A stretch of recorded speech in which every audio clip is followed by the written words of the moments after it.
Hello, everyone. Welcome to episode 14. And today we have on a very exciting guest. His name is Scott Case, and he is the co-founder and CEO of Recurrent, which I think is one of the most helpful tools for EV owners and dealerships alike. It has so much data, especially related to the battery of the electric car. And you can get a battery health score on your vehicle, which is really cool. So you can see how your charging habits are affecting the long-term health of your vehicle. There's so much we can discuss, but Scott, I think the first question I just want to ask you is, how did you get into the EV space? And then what were your steps in forming Recurrent? Yeah, sure. Well, thanks for having me. I feel like you are an outsized presence on LinkedIn in the EV, sort of like our little weird little niche of people that deeply care about this industry and this kind of transformation. So yeah, it's pretty cool to meet you. So yeah. How did I get into this? Okay, so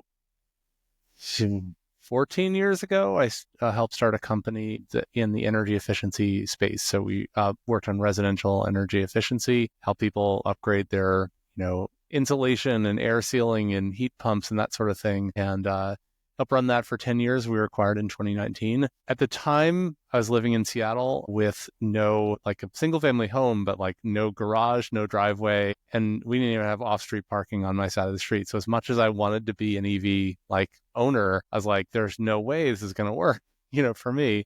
And so I wasn't really paying attention to EVs. 2019, sold the company, my last company, and I was like, all right, well, clearly we haven't fixed climate yet. So what's the next way for me to kind of like tackle this like climate emissions problem?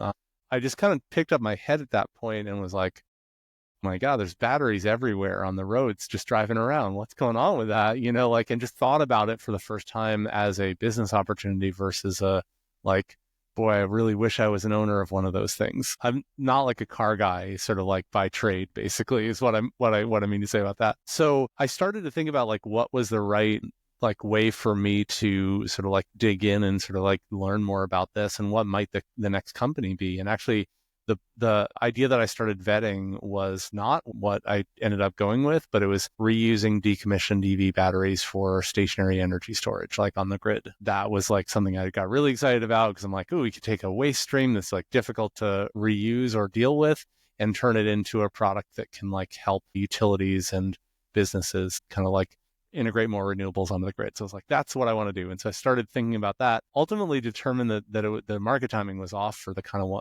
company I wanted to build, basically because there's just not enough decommissioned batteries out there. So I was like, okay, fine, not doing that company, but in the process of figuring out learning about that industry, I was like, I basically hit on the realization that a decommissioned EV battery is basically like the step before it is the used EV, right? And I was looking at like how used EVs were getting bought and sold and realized that there was just this big disconnect. Like people were asking way different questions than on the buying side than what dealers and private party sellers were able to sort of like share with them on the selling side. And that more or less is like defined by like everybody's had an iPhone for a while or a series of them, and they understand they have a mental model that's like, lithium-ion batteries, they're wear down over time, whether it's in your phone or your laptop. And so people were bringing that same mental model into the used car purchasing process when they thought about used EVs, and just sort of like snowballed from there. So that was ended up like I was on my way to create a different company and like realized that I needed to do Recurrent first, and then maybe I could do that other company in another 5 or 10 years when there are a lot more decommissioned batteries out there. Interesting. And now, how did you get into the battery health side of things? Because that's something that I think is a very helpful tool that Recurrent offers. But how exactly did you pivot into that exact area? Well, so the questions that people ask when they go to buy a used EV are basically like, how's the battery in that thing? How much longer is it going to last? What will it cost me to replace it? What's the battery health? Like they ask it in what's the range of the car?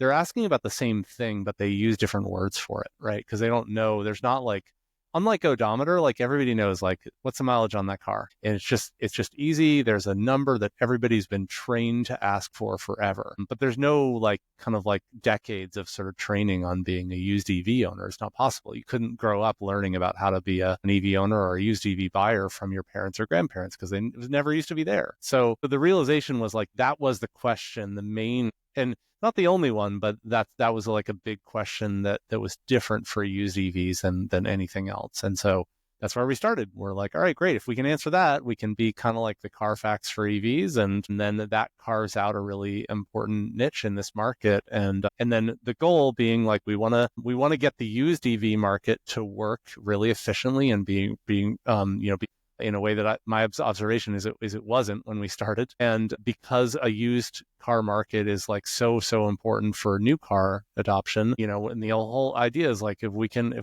sort of make the used EV market work really well, then the transition will happen faster, and we can just sort of get, sort of complete this like period of like fossil fuel belching cars and trucks on our roads, and we just finish that up faster. It's good for everybody. Cool. I think and I've seen you referenced quite a bit, like since going into that space and providing data with information, I've seen you get picked up by like a lot of mainstream media outlets, which I think is good to sort of get the word out there and to change people's frame of mind and how to think about EVs and used EVs and the life of them and that such. I'm curious to hear your perspective though, of what is the most interesting thing that you would say that most people get wrong about EVs, as someone that's been around the data and can consistently prove that this is a myth that both mainstream media and people in general get wrong. Yeah, I think that from where I started is like your EV is not an iPhone with wheels on it. It is not going to wear down. The battery in your EV is not going to wear down like your iPhone does. They're just different. But that is the mental model people come into it with, whether they're buying a new one or if they're buying a used one. So like what we have seen now, like, when we started the company, we actually didn't sort of start out with our first product wasn't the thing that, a dealer would show like a Carfax style report. It was a free product for EV owners. They can sort of like register their car and give us the ability to connect to it, collect a little bit of data from it each day. And that builds like kind of a monthly profile that sort of says, here's how you're doing versus how your car is compared to when it was new, how it compares to other similar ones in terms of how you're charging and driving and that sort of thing. And then how the kind of like the range is changing over time. So whether that's seasonally or due to sort of like long-term battery degradation. We did that as a means to sort of collect all the data that we were going to need to do the kind of Carfax style thing. But what that has given us is this like now 4.5 year long longitudinal study on like what's going on with these cars. Like we now cover 65 makes and models of battery electric and plug-in cars, plug-in hybrids rather. We have seen them in all different temperature, conditions, both driving and charging, from over 100 degrees to below 0 degrees Fahrenheit. We have observed 500 million plus miles of driving, so we really have like a pretty good sort of position to say across manufacturer, like, here's the big story. It's not going to wear down like your iPhone does. It's not going to fail, after 3 years or whatever, which is like, frankly, what people were thinking. Like the earliest, adopters were like, yeah, like, that's probably going to be I'm going to lease it because I don't believe the battery's going to last more than 3 years, for instance. So, however, like they do kind of wear down, range does change over time. What does that look like? And how are your charging and driving and ownership behaviors like likely to sort of like make it go a little bit faster, a little bit slower? And how's that change from model to models? That's basically like all the data that we can sort of sit there and say, hey, like you kind of went into this thinking this was going to be the problem. Here's the reality of it. And our bet is just like transparency is so important here when you have something that's new and sort of untested. Cool. I think it's great. And I'm hopeful that it's made an impact that you've seen in terms of EV adoption, both on the used side and the new side, like you were saying, right? Because in order to have a good free flowing new EV market, you have to have a used one. I think I saw a stat recently that you produced that said current EV drivers, over 70% of them are more likely to buy another EV. Is that correct? I think it's higher than that. I mean, There's been various surveys on this, but like the one that just came out this week was like 95% of people who, it's basically like once you go electric, you don't go back, kind of thing. I love it. I do think that there is I'm holding space for the concept that over the next 10 years, you're going to have a lot of people with 2 cars in their garage, one electric, one gas or hybrid. the electric one is going to get used way, way, way more because it's like cleaner, cheaper to operate. You're just going around town getting groceries and stuff like that most of the time. And then on the big road trip, you take or when you need to haul the boat or whatever, you take the F-150. And that's going to probably be how it looks like for the next sort of 10 years. And then I think we sort of finish the transition. But in order to make that, so like in every house that has two cars, like for one of them to be electric, one of them to be gas, like you need to get a lot of the new sales to be electric, in order to sort of like actually pull that off, what I think is going to be the reality for the next 10 years. And so, because it's like, just by the numbers, like you can't just, if you sell 50%, of all new cars are electric, like that doesn't actually get you to one car, one electric, one gas in every single garage in the country. So I think we're on our way to a much faster transition than like anyone has been predicting. Love it. I think so too. The EVs are here. I'm totally sold. I'm curious though, EV range anxiety for newbies is definitely one challenge, and you sort of cited a couple other ones. What are some of the things that you're seeing more recently outside of your realm of Recurrent, but this is happening in the ecosystem of EVs, that makes you optimistic that EVs are going to really continue to take off and be an exponential growth in the next couple of years? I mean, one thing is you look at the you look at just the adoption numbers on a state by state and even national level. And, actually we should start with like global numbers, like the adoption of EVs in China and Norway and Germany and some of the other sort of like European countries is like going so quickly. It's like, Norway, I think like it'll be sometime next year they sell their last combustion engine car. China's like on the way to that as well, frankly, like just in probably a couple of years. So, okay, here we are though in the US, and this is a big market with a lot of vehicles. And we're sort of the laggard, but even within that, you are now looking at like, California, Washington, Oregon, Illinois, Massachusetts, like, the like kind of the, good portion of the states that have sort of reached or passed the tipping point in terms of new sales. California is now like, I think they'll end the year, like 25 to 28% of all new car sales are battery electric or plug-in hybrid. I live in Washington State. We're sort of actually gaining ground on them. I think we'll end up like 20%. So like we're actually really into this, I think, very steep part of the sort of S curve of new technology adoption, and it's going to sneak up on people. I think a lot faster than you think. So that's what I'm really excited about over the next couple of years, despite everything that is probably about to change at the federal level with all the new kind of Trump administration policies around EVs. Interesting. Because I think especially too, with getting the EV adoption rate up, seeing some of these incentives that are currently out now, especially when you factor in state incentives plus federal. I mean, you have some pretty crazy deals. I think just recently, there's a Fiat dealership in Colorado leasing the 500Es for 0 down and 0 month. All you have to pay is just the taxes due at signing, because the car is basically $12,500 to lease for 2 years, but then you get $5,000 state credit, $7,500 federal, and it just makes the car free to lease for the consumer. Car. Free car. You just got to pay the taxes. So I was trying to find some people I know. I have a post on LinkedIn that's going to come out tonight about it. Yeah. But I was like reaching out to my friends in Colorado. I'm like, interesting. If you would be interested in subleasing this to me. Yeah. But I think that's a thing that's really interesting is you have these great incentives now. They're getting more people interested. But how do you feel with the Trump administration? What can happen if we get rid of some of these tax credits? Are you worried that EV sales are going to go on the decline? Because I always like to bring people back to once Tesla lost the tax credit, and I think around 2020, 2021, they had record quarters without the tax credit. So what are your thoughts?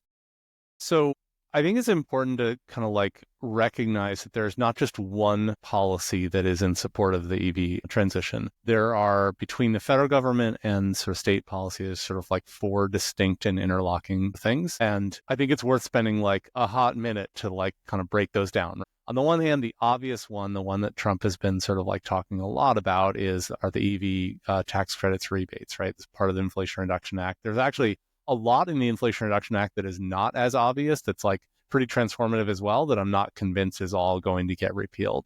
but I think those like front end rebates are like pretty highly likely they're on the way out, just because it's like too obvious of a target. But besides that, there are EPA emission standards that just kind of like got past final rulings for 2027 to 2032. There are CAFE fuel efficiency guidelines, same like just kind of got approved 27 to 32 rules. And then besides on the federal policy, California and all the California Air Resource Board states, so 14 states that have 40% of the U.S. population in them, have sort of like sales thresholds that that ramp up from the first sort of like model year where they're really sort of looking for sort of like that first threshold is model year 2026 is 12 months away, and in those states, again, 40% of the U.S. population, they're supposed to be at 35% EV sales by 12 months from now. So, like, yes, Trump administration very likely to immediately repeal or sort of like phase out the upfront rebates that I think get a lot of press. But the other three are very long-term fights that will take 12 to 18 months to rewrite rulemaking processes, can get tied up with lawsuits. The manufacturers don't frankly even want those to change because they've made all these long-term investments and they understand where the world and even the country is going. So like, I don't think the EPA emission standards or CAFE fuel efficiency, like, I don't think that's like, those are likely to sort of change or go anywhere. I think there's going to be a lot of like angst and fight about them, but like, frankly, I think those are sort of like not going to be touchable by the Trump administration, at least in an effective way. And then the last one, like, the last time the Trump administration was in, they tried to revoke California's sort of waiver from the EPA that allows them to set their own targets and emissions rules.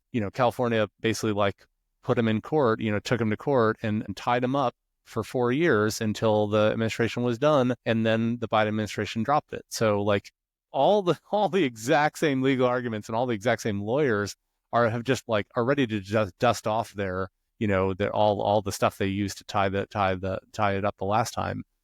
So I don't see it going anywhere either. So I think there's going to be a lot of performative stuff around those front end rebates, but like all the rest of the long term stuff, I think is on track and will continue and be in place.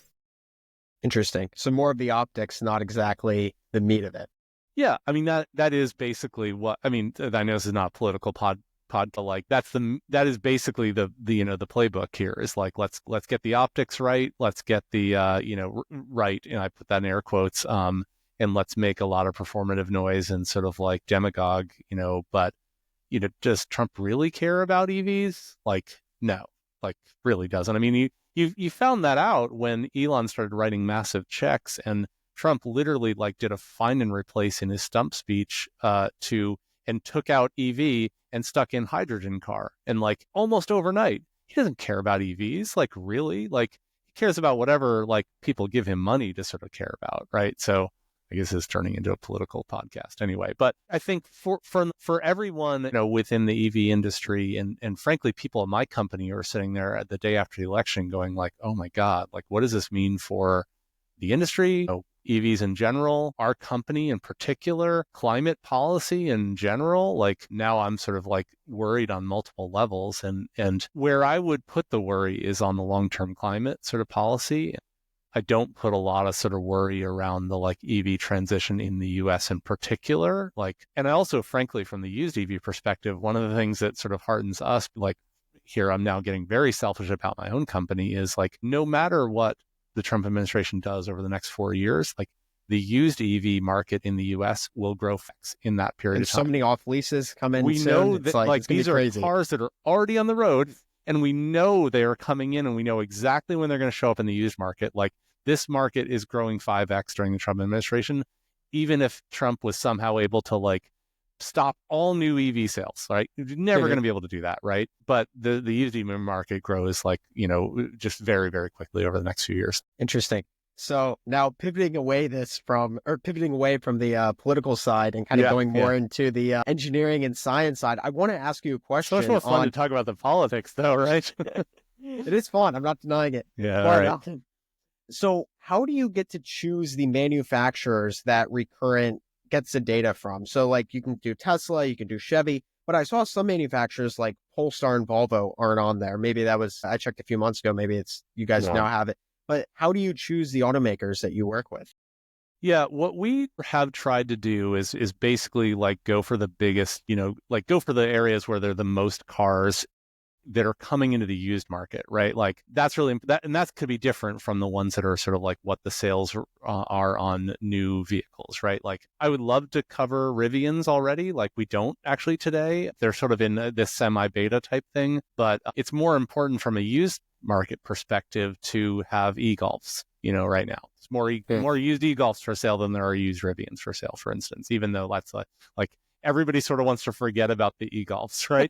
So that's like that has really been the way we've thought about like prioritizing how we kind of collect data and get to a sort of level of sufficiency of coverage to score cars. Then how we actually do that is basically like the main way that we have used historically is essentially crowdsourcing data. So when you sign your Tesla up or your Rivian up as an EV owner, you're giving us permission to pull a little bit of data from your car, like I said earlier. And then we take that data in aggregate and train up machine learning models that predicts like, it can be used to sort of reasonably accurately predict like battery condition on any car that shows up for sale, even if it wasn't previously connected on our platform. So we haven't actually like kind of directly worked with the automakers to sort of gather data on their own cars. We're working with the people that own those cars, right?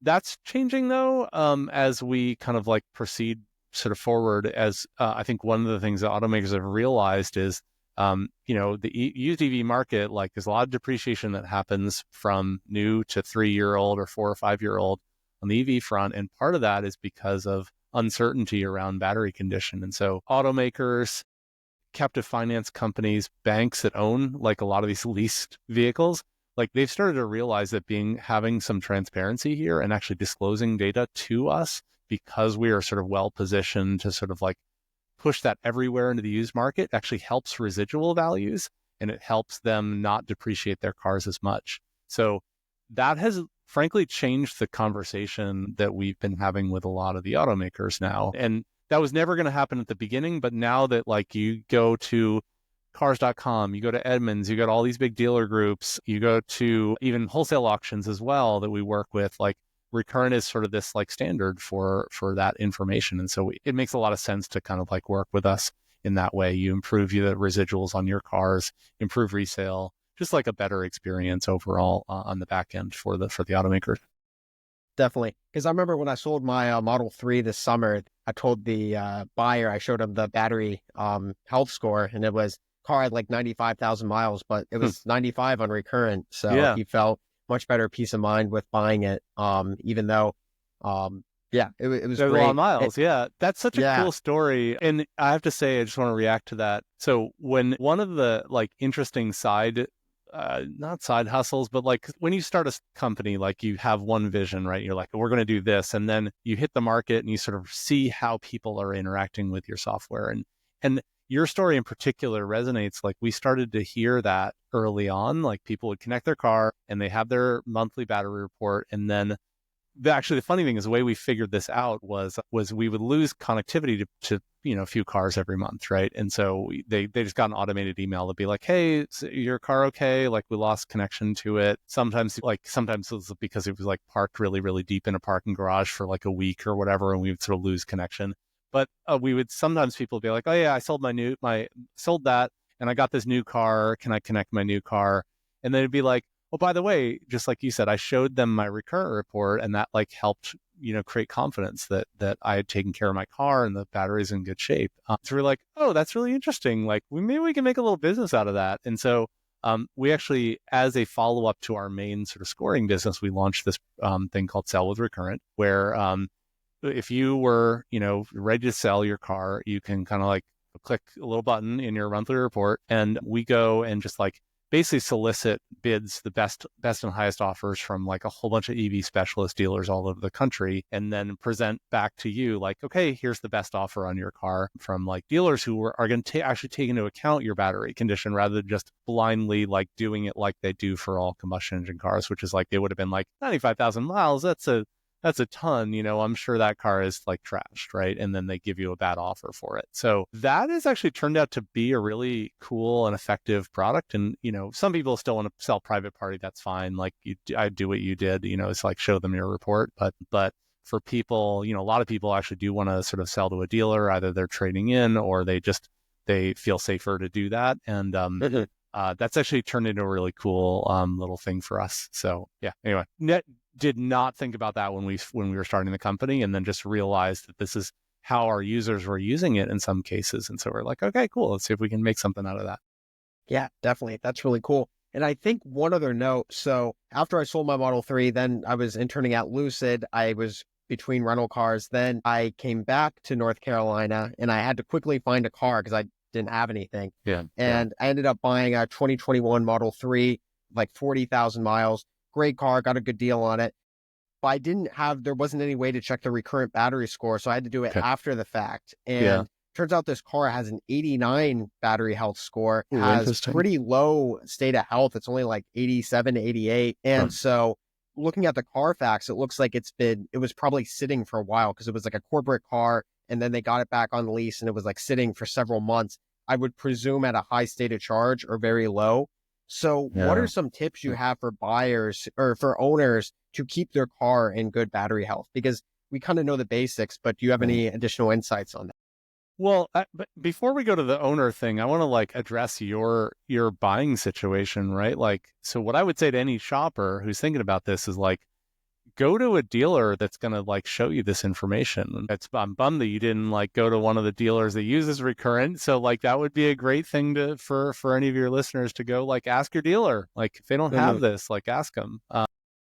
Just like, if a dealer is unwilling to show you the Carfax, it's sort of like this is the new version of that. If they're unwilling to show you the Recurrent report on it, like you should go somewhere else, Okay, so that's the little plug for, for our company, right? So I want people marching in dealerships, like demanding the Recurrent data. So, on the owner side, like there's some things you can do about this and some things you can't, right? So I don't want to be like, I don't want to be unrealistic and say, gosh, if you live in Phoenix and you're there all summer, like your battery is going to probably wear down a little bit faster than if you live in northern Minnesota. But like, I'm not going to tell everybody to move to northern Minnesota, right? So like what you can detect from that sort of little mini story is like temperature, ambient external temperature does make a bit of a difference over the long term, but a small bit. However, if you live in Phoenix, I would say park your car in the shade in the summer or in a garage where it's like, if you're going away for a long period of time, like keep the car plugged in and sort of set to a like 50% charge level to make sure like it doesn't, you're not like leaving it for a long period of time at 0 or 100, like further away from the kind of the median like point that you hold a battery state of charge, the more sort of like wear and tear it sort of creates. It doesn't make a difference for a couple of days, but if you were to like go away for a month or two, like that would make it really big difference. Or sitting on a dealership lot for 6 months or a while. Yeah. Again, like as long, and especially in extreme temperatures, especially in extreme heat, like if you have a situation where you have a car that's like a Tesla it will use the energy in its battery to kind of keep like the battery at a safe temperature. But if it like after a few days or after a week in extreme heat, like it sort of will deplete the energy in its battery, and then it's just cooking, out there. And so like that could be really destructive, if it's a couple of weeks or a couple of months. Like probably doesn't happen too often, but like, but yeah, that's something that I would absolutely look out for. Interesting. Yeah. It's I don't think people realize where they store their car and the conditions of which or how often they use their car. Because I do know, I think for me, initially, when I went to an EV, I was thinking, oh, well, the nice thing about EVs is I don't have to worry about having to turn on the engine to cycle the fluids or something every once in a while. Yeah. But I should probably be aware of where I park it in the long run because you don't want to cook the battery, right? I'm being left out in the sun. Yeah.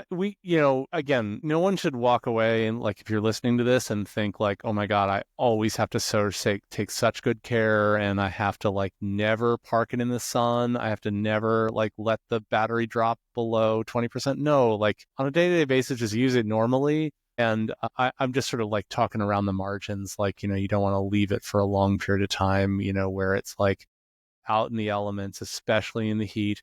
Funny thing is, like, in the cold doesn't make that much of a difference. I don't know if you guys, like, David, you might be old enough to remember, like, when you were growing up, like, did you ever keep your Duracell batteries, like, in the freezer, like, before you used them? Yeah. Yes. Yeah. Because even though it changes the state of charge when it's cold, once they heat back up, they're just normal, right? Right. That's right. Yeah. Having your car in an extremely cold environment, like or having the battery in an extremely cold environment, does not do long-term damage to the battery. Like, it's a little bit like keeping your EV in the freezer. We do get a lot of questions about, like, charging behaviors and driving behaviors as well. So talk for a minute about that. So, there is laboratory evidence to suggest that, like, if you are doing really fast charging all the time, that will reduce the state of health of the battery sort of a little bit faster than if you're doing sort of slow trickle charging or even level 2 charging. The evidence on, like, batteries in the wild, like EV batteries in the wild, is a little less clear on that. But I think, like, what I would say is, generally speaking, like, if the way you use your car is, like, mostly you're doing level 2 charging at home, which is like or like level 2 charging at the workplace or whatever, like, and then occasionally you're fast charging it, like, that's going to be fine, like, absolutely fine. If the way that you charge your car is exclusively fast charging, like, I think that's a little bit more of a red flag. For, I would say after 3 to 5 years, like, that battery that was exclusively fast charged is going to be more worn down than one that was, like, mostly level 2 charged, with an occasional fast charging. So that's, like, on the charging front. On the driving front, like, one of the things we've seen is that mileage odometer is not a very good indicator, is not a very good predictor of battery condition.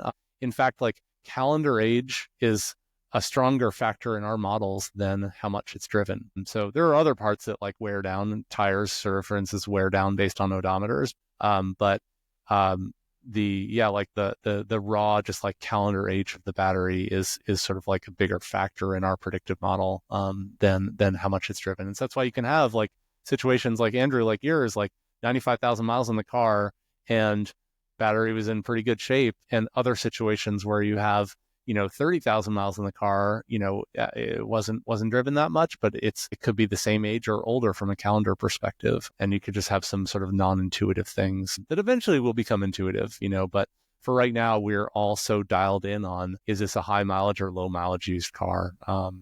Because that's how we sort of were brought up learning it. Interesting.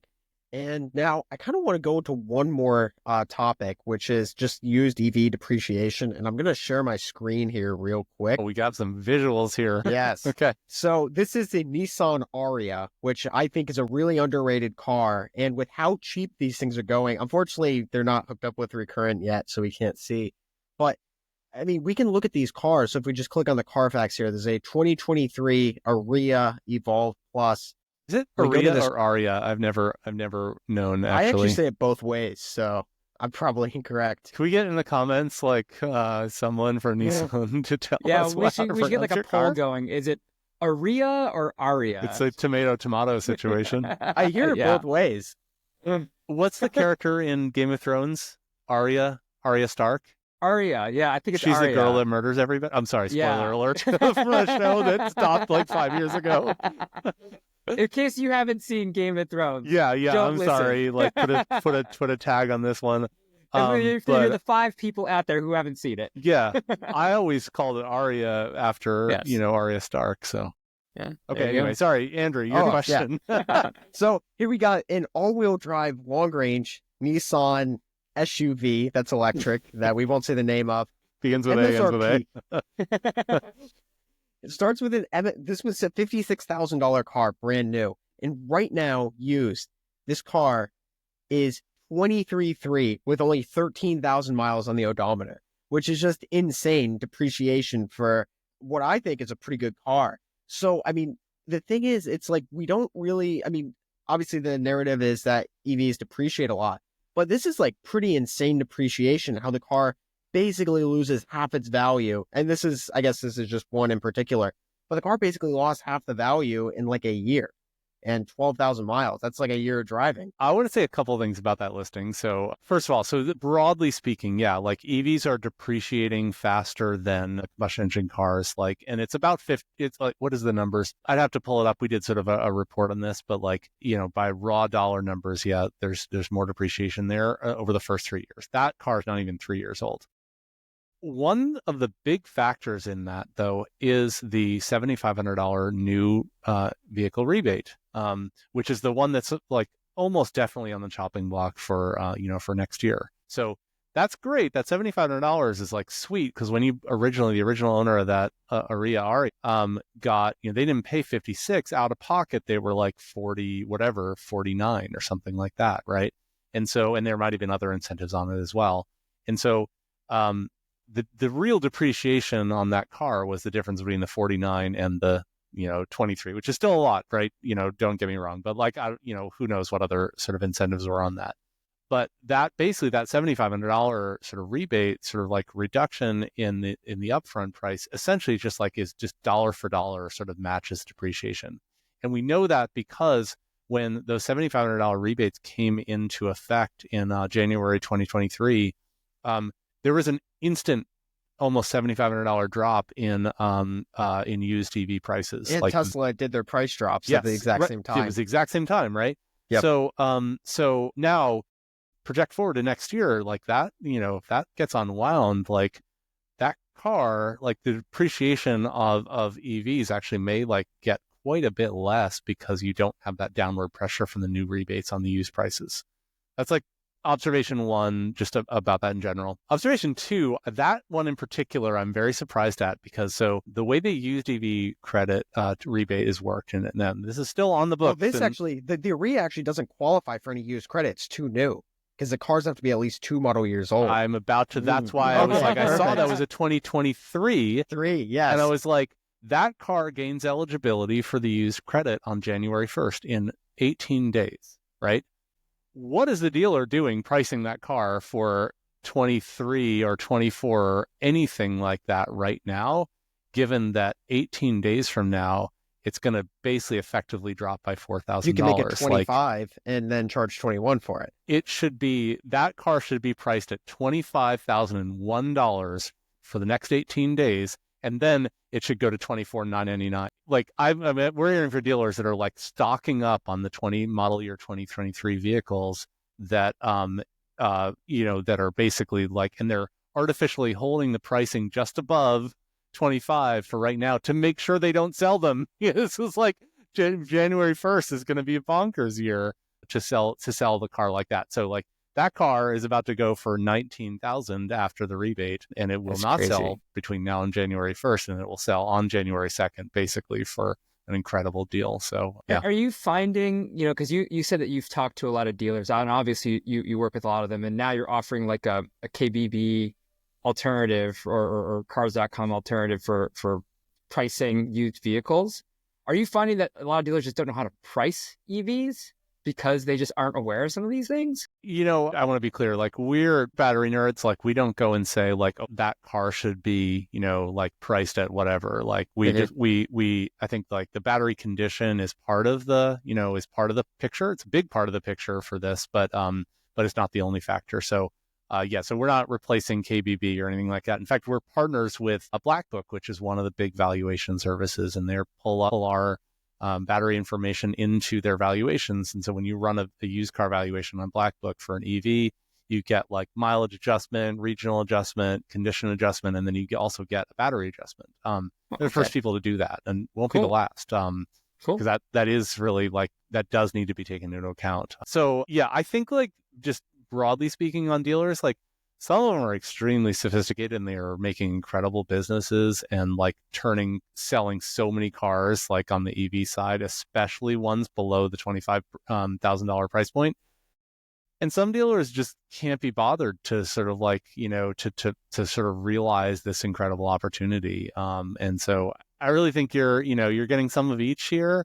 The great thing is like, this is a pretty like fluid market. And so, I think that you will eventually see the people that are being incredible. It's like a Darwinian evolution thing. The people who really understand this and are going for it are going to thrive in a market, 2, 3, 4, 5 years from now, where used EVs are, 5 to 10% of and growing. And in some states, like could be 20 to 30% of the overall volume. Like those companies that are sort of figuring it out now are the ones that are going to be much, much bigger, dealerships in the coming years. And the ones that are like, yeah, I don't know. I don't think there's EV demand out there, are going to be sitting there going like, wow, you're basically like presiding over a dying company at this point. Like, what are you even doing? Kind of thing. So, but whatever. Some people are, I don't know. I can't change everybody's minds. I can change a few people's minds, and those are the ones that are going to be the winners. Yeah, for sure. So as we start to wrap up this conversation, we have one final question to ask you, and that You're smiling. This is going to be a gotcha or something like that, or you're bringing on my long lost childhood friend. What is it? What EV would you buy? This one. Okay. Well, I'll tell you what I own right now. So, okay. And then I will tell you like what I hope my next car is. We have two cars. I have a Volkswagen ID4 2021, and then we also have a Tesla Model Y. Okay, so now I'm gonna either I'm gonna make myself an enemy, a group of enemies, one way or the other here. I will say that, all honesty, like I like driving the ID4. 10 times out of 10, I like it more than the Model Y. Interesting. Always take what year Model Y? 2023. Okay. Yep. 23 Model Y and a 21. Ones. What's so that? That's interesting. Because the 23 has better suspension than like the 2021s. So that's crazy because like the 23 has a rough ride compared to the ID4. 100%. Yeah. So I love everything about the ID4 more than the Model Y. However, on road trips, like I am unwilling to sort of risk, going out there and trying to charge the ID4 on a road trip. And on the Model Y, I go and just plug in the Tesla supercharger wherever I go, and don't sweat it. Now that's about to change. You know what? Like there's already like a small handful of automakers that already have access to the Tesla supercharger, and just about every other major one gains access next year. So that's going to really, I think, change the balance of a lot of people make in terms of decisions on new car purchasing. What would I get in e-Golf? No, I'm not getting an e-Golf, but I'm likely to stay in the Volkswagen family, even though like not everything, I don't love everything about the ID4, but I love a lot of it. I would love to get an ID Buzz. That vehicle would just be my dream car. My first car that I drove in high school was a Toyota minivan, like the ones with the sort of like sharp snub nose. Previa. No. David knows what I'm talking about. You're old enough. That, they were unique. Yeah, they were unique. I don't even know what it was called. I don't remember. But, I can picture it though. I could see it. Picture it. Yeah, it was just this ridiculous looking unique. Early 90s car. But yeah, so I love a minivan, and I'm really excited to get the ID Buzz if I have a chance. I don't think it's going to fit in my garage, so I have a little bit of a problem with that, but we'll work on that. Maybe a new garage is necessary. There's some really cool cars coming. Okay, wait, hang on. Second runner-up, honorable mention. The first car that I owned was a 1986 Chevy Nova. So hatchback, like rubber bumpers, like the whole thing. And the car that most resembles that, and I love that car. I drove it around Boston for 5 years or something like that. The EV that most resembles that car is the Rivian R3. There's an R3 something. R3X. Yeah. I think it's R3X. But maybe that's the offer, and I think it might be the R3. Anyway, so that actually, when that comes out, that might be the thing that does it for me. Actually, it might be the one. I don't know. We'll see. Those are the two that I'm excited about most. Well, that'd be pretty sick. I think I'll just be sticking with that $0 fiat lease if I can somehow get one. I mean, that's pretty tough to argue against. Yeah, that's true. Yeah. I mean, when you figure you're not buying gas anymore, like you're actually making money by I could rent it out on Turo too. That might be an interesting idea. Oh my God, but that might like be a new business right here. Episode. Buy Fiats in Colorado, lease Fiats in Colorado, sublease them to Andrew. Andrew sticks them on Turo, Yeah, I Just And don't just get see how insurance. that Just hope doesn't there's no work. accidents. Incredible. We're gonna pray there's no accidents because I don't know what could wanna go wrong deal with it. that. Yeah. But anyway, Scott, thank you so much for joining today. I think we had a great conversation and we learned a lot from you. So thank you very much for joining. Right on. Thanks, guys. Thank you.